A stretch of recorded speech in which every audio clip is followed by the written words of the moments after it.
Bwana Yesu asifiwe. Namshukuru Mungu kwa siku ya leo, ikiwa ni day 29 mwezi wa 11. Nataka tuende Isaya 41. Isaya 41. Maandiko inasema, nyamazeni mbele za Bwana, enyi visiwi.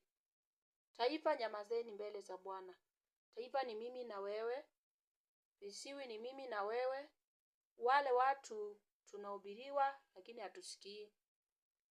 Taifa nimesema ni mimi na wewe, visiwi ni mimi na wewe, wale watu tunahubiriwa na tupati neno la Mungu.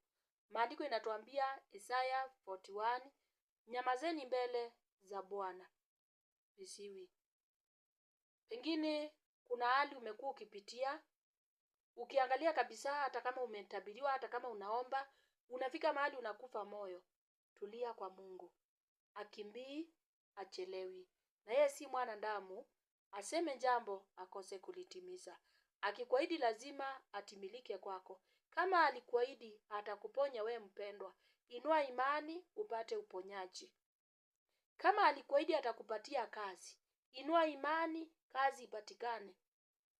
Kama alikuahidi atakutoa kwa ile hali wewe uko leo, inua imani na umngojee.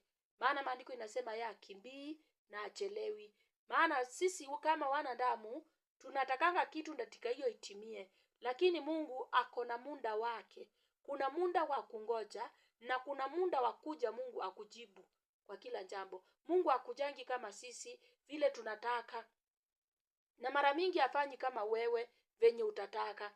Atafanya kama yeye vile anavyotaka. Kwa hivyo kile kitu ningetaka kukwambia hapa, kuwa na imani na kuvumilia kwingi kama umejua Mungu ni msaada wako. Maana nasemanga wote wanaomtumaini Mungu lazima wawe na subira na wawe na imani. Atikana kwamba atakuja na atatenda. Maana Mungu si mwanadamu akuahidi jambo na akose kutimiliza mpendwa. Amekupa uhai akiwa na sababu na kusudi juu ya maisha yako. Yote unaopitia muamini.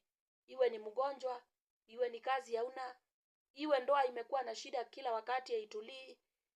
Chochote iwe kuna jambo unaanzisha badala ifaulu ni machozi, iwe maisha yako imekuwa mikosi laana, tulia kwa Mungu, maana hakuna jambo ngumu kwa Mungu. Maandiko inasema yote alishinda.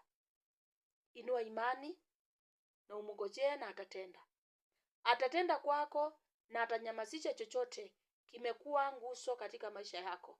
Atakomesha ile hali unaopitia na aonekane Mungu ndani ya hiyo hali.